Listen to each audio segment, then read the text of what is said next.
Dans cette vidéo, je vais te parler du secret que 99,9% des coachs ne connaissent pas. Et ce secret, j'aurais vraiment aimé qu'on me le donne lorsque j'ai commencé le coaching. Et c'est pour ça que j'ai décidé de faire cette vidéo qui va sans doute t'apporter quelque chose qui va t'aider réellement pour avancer. Quel est ce secret que 99% des coachs ne connaissent pas? Je vais te le donner, je vais te donner à la fin de cette vidéo, mais juste avant, je vais t'expliquer un petit peu mon parcours brièvement pour que tu comprennes en fait les choses qui sont les plus importantes quand on met en place un business de coaching. Quand j'ai commencé en fait à mettre en place un business de coaching, donc j'ai passé beaucoup de temps, beaucoup de temps à me former.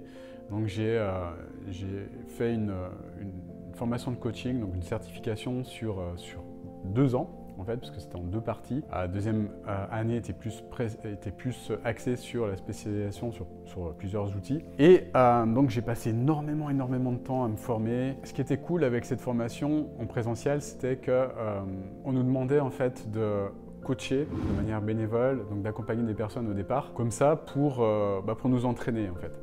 Donc ce qui était extrêmement cool, c'était ça, et justement, ça m'a permis de m'améliorer et d'apprendre en marchant en étant accompagné par des coachs expérimentés en fait. Donc ça a été quelque chose qui m'a fait avancer très rapidement en termes de coach, je dirais, en termes de savoir-faire. Et j'avançais, donc je musclais ma pratique, je prenais confiance, etc.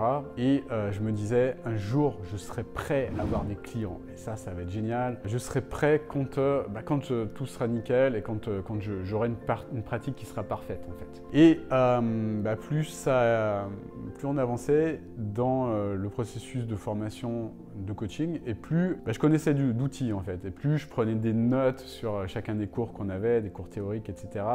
Et donc, je remplissais des cahiers entiers en fait avec des notes. Et je me disais, purée, ces outils sont géniaux en fait. C'est vraiment génial. Ça me fait travailler de ouf sur moi en fait.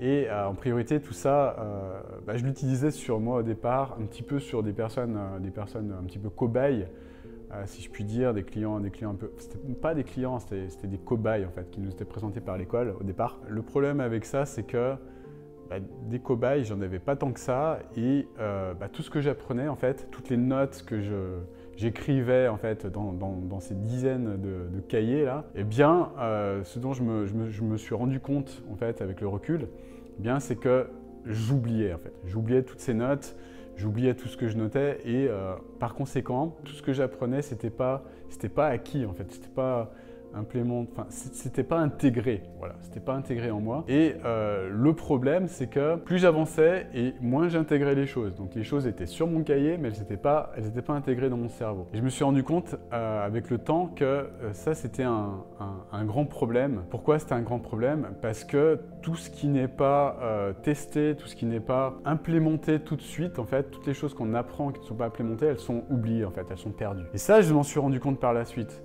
Donc, quand j'ai commencé à avoir des clients au tout départ, j'en ai pas eu beaucoup, j'ai même galéré, mais vraiment galéré au départ. Si tu suis cette chaîne, d'ailleurs abonne-toi à cette chaîne, parce que je vais faire plein de vidéos qui parlent de cette période-là, qui vont t'apporter de la valeur, je pense. Pendant cette période, j'ai beaucoup galéré, et le principal problème, avec le recul, c'est que pendant cette période, je n'avais pas de vrais clients. Je m'explique. Au départ, comme je te disais, j'avais des cobayes. Ensuite, j'ai essayé d'obtenir des clients. J'en ai eu, mais c'était une catastrophe. Pourquoi? Parce que c'était des personnes qui payaient à l'heure, en fait, et par conséquent, qui n'honoraient jamais les rendez-vous, enfin jamais, pas jamais, mais très peu, les rendez-vous qu'on avait ensemble. Pourquoi? Parce qu'elles n'étaient pas engagées, et elles se trouvaient beaucoup d'excuses, en fait, pour ne pas venir au rendez-vous, et surtout pour ne pas payer les 12 € qu'elle me devait à l'issue du coaching qu'on faisait ensemble. Voilà, donc le principal problème de ça, c'est que à l'époque, tu pourras le voir sur ma chaîne, mais je l'ai déjà raconté pas mal de fois, mais je n'étais pas du tout spécialisé, j'avais un site internet et je faisais ce que j'appelle la foire fouille du coaching. C'est-à-dire que sur mon site internet, tu pouvais trouver de tout. Donc j'étais expert en tout et en rien à la fois. J'accompagnais des personnes sur du coaching scolaire, j'accompagnais des personnes sur de la confiance en soi, je pouvais potentiellement apporter mon expertise sur des problématiques de confiance en soi, des problématiques de couple, des problématiques professionnelles. Enfin, j'étais trop dispersé, j'étais trop large. Évidemment, j'ai eu une expérience professionnelle qui me permettait de répondre à un certain nombre de ces choses, bien sûr, d'aider les personnes, c'est sûr également, mais le problème, c'est que j'étais vu comme la foire folle du coaching, étant donné que j'étais expert en rien. Je proposais tout et donc j'avais aucune crédibilité dans ce que j'apportais à cause de ça. Voilà, donc ça déjà, ça m'a permis de comprendre que c'était complètement inutile de vouloir toucher tout le monde, de vouloir aider tout le monde. Ça, c'était une première claque que je me suis pris dans la face, qui m'a quand même permis d'avancer.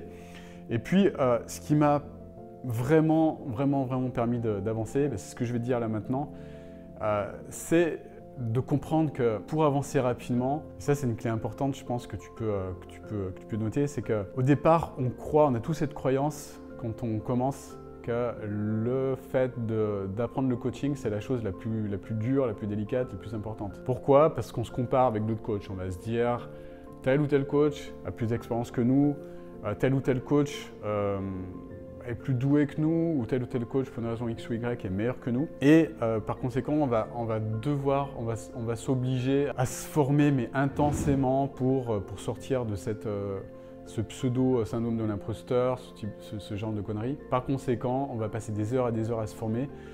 Mais ce qu'on ne sait pas, ce que la majorité des coachs ne savent pas, 99% des coachs ne savent pas, c'est sûr au départ, voire même 100%, c'est que le plus important, le plus dur en fait, c'est pas d'apprendre le coaching. Le plus dur quand on commence, c'est de trouver des clients. Et ce qu'on ne sait pas, c'est que quand on veut devenir coach, on se crée cette identité de coach, on se dit je veux devenir coach à tout prix, mais en fait, un coach sans client, c'est pas un coach du tout. Un coach sans client, c'est juste quelqu'un qui a fait une formation de coaching, qui a des connaissances qui sont écrites sur un cahier.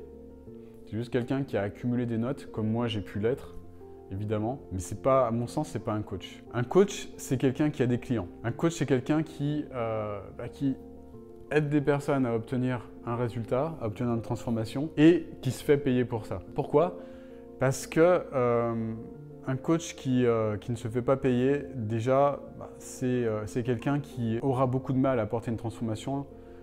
Pourquoi? Parce que les personnes qui vont suivent tes coachings bénévoles, eh bien, elles ne vont pas s'engager en fait. Tout comme les personnes qui annulaient le rendez-vous que je te décrivais tout à l'heure. Ça, c'est également quelque chose que j'ai fait, hein. Ça fait partie de mon expérience.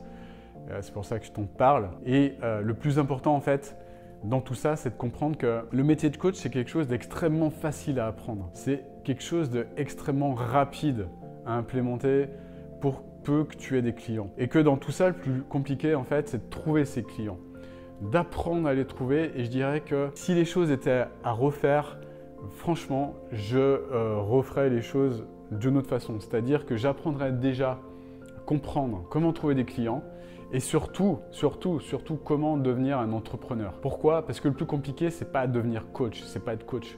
Le plus compliqué dans tout ça, c'est être entrepreneur. Pourquoi devenir entrepreneur? C'est tout simplement, ça revient à ce que je te disais tout à l'heure. Un coach qui n'a pas de clients, pour moi, c'est pas un coach. Un coach qui ne délivre pas de cette manière-là, c'est pas un coach pour moi. Et pour devenir un coach, il faut déjà comprendre comment devenir un entrepreneur ou une entrepreneur. Et ça, c'est la chose qui est la plus importante à apprendre, je dirais la plus dure en fait à comprendre. Comment devenir un entrepreneur. C'est pas si dur que ça s'apprend. Et ça s'apprend si tu es humble, eh bien tu y arriveras. Parce que sur le parcours pour devenir un entrepreneur, il y a des obstacles.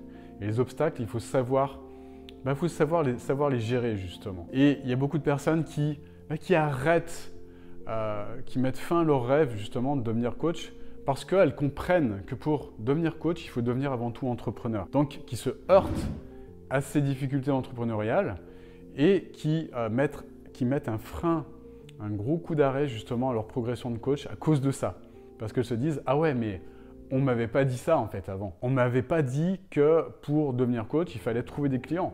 On ne m'avait pas dit que pour devenir coach, il fallait aussi savoir gérer une entreprise. On ne m'avait pas dit que pour devenir coach, il fallait devoir faire de la comptabilité, il fallait savoir faire du marketing, il fallait savoir parler de soi, il fallait savoir se montrer, il fallait savoir sortir de sa zone de confort aussi, il fallait savoir se bouger aussi, il fallait apprendre à se bouger les fesses massivement en fait. Et franchement, j'aurais vraiment apprécié d'avoir à l'époque un mec comme moi qui fasse une vidéo comme ça pour dire ce genre de choses parce que c'est ce qui se passe réellement.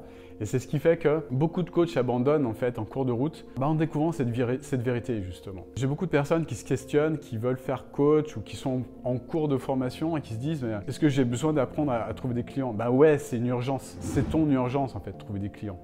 C'est ton urgence, pourquoi? Parce que comme moi, si tu fais cette erreur de remplir des cahiers comme ça sans avoir de vrais clients, tout ce que tu apprends, tu vas l'oublier en fait. Tu vas l'oublier et tout ce que tu n'implémentes pas comme ça avec des clients, tu vas devoir le réapprendre en réouvrant tes stupides, j'allais dire un autre mot, tes stupides cahiers en fait. Et en relisant tes notes et en perdant un temps fou à te remettre dans cette théorie en fait. Voilà, et c'est ça qui est super important de comprendre et j'aurais vraiment adoré avoir quelqu'un qui me dise ça pour pouvoir anticiper quand j'étais en formation de coaching, à pouvoir anticiper ces choses-là et justement avancer plus vite en fait. Il n'y a rien de plus important quand on est coach d'apprendre à devenir entrepreneur justement pour pouvoir délivrer ton coaching et aider réellement des personnes à se transformer, aider réellement et profondément avec le cœur des personnes à obtenir un résultat. Sans client, tu ne peux pas le faire, c'est aussi simple que ça. Ça peut te paraître trivial, mais ça on ne te le dit pas quand tu fais une école de coaching. C'est ça le problème en fait. C'est ce qui fait que 90% voire plus des coachs ne vivent pas de leur activité. C'est pour ça que les coachs, dans leur grande majorité, abandonnent en fait et reprennent leur ancien job ou font autre chose en fait. Font autre chose parce qu'ils ne le savent pas ce que je viens de te dire. Voilà, donc c'est en ça que c'est hyper important que tu commences désormais à comprendre comment trouver des clients et que tu commences à les trouver maintenant en fait, ces clients. Si toi-même tu commences le coaching et plus tu vas avoir de clients rapidement et plus ton niveau de coaching il va monter et non pas l'inverse. C'est pas en bouffant de la théorie, c'est pas en écrivant, en remplissant des cahiers comme moi je pouvais le faire, en ajoutant des tonnes et des tonnes de formations, en ajoutant des tonnes et des tonnes de cordes à ton arc. D'ailleurs ça je l'ai appelé le syndrome de la corde de l'arc, ce que tu vas pouvoir trouver dans une des vidéos sur cette chaîne là. Je t'explique ce que c'est que le syndrome de la corde de l'arc. Tu vas éviter de passer par ces phases par lesquelles je suis passé et c'est ça qui va te permettre de percer dans ce métier parce qu'il y a beaucoup de concurrence et surtout c'est ce qui va te permettre d'obtenir une activité qui est pérenne sur la durée. Ensuite, trouver des clients, tout ça, tous ces aspects-là, j'en parle dans plein de vidéos sur cette chaîne. Et puis j'en parle également dans cette formation que j'ai faite spécialement pour toi, que tu vas trouver dans le lien ci-dessous, qui va te permettre de comprendre exactement comment faire dans les années 2020 et plus pour trouver des clients avec les techniques de 2020 et plus, comment automatiser, comment créer un grand mouvement sans passer des heures et des heures et des heures sur les réseaux sociaux, sans avoir à te montrer au départ en tout cas, et comment dépasser des chiffres d'affaires pour que tu puisses contribuer. Plus tu vas augmenter ton chiffre d'affaires et plus tu vas toucher de monde avec les techniques que je vais te donner et plus ton business il va croître et plus le mouvement que tu vas donner, ton mouvement d'impact, il va être grand en fait, tout simplement.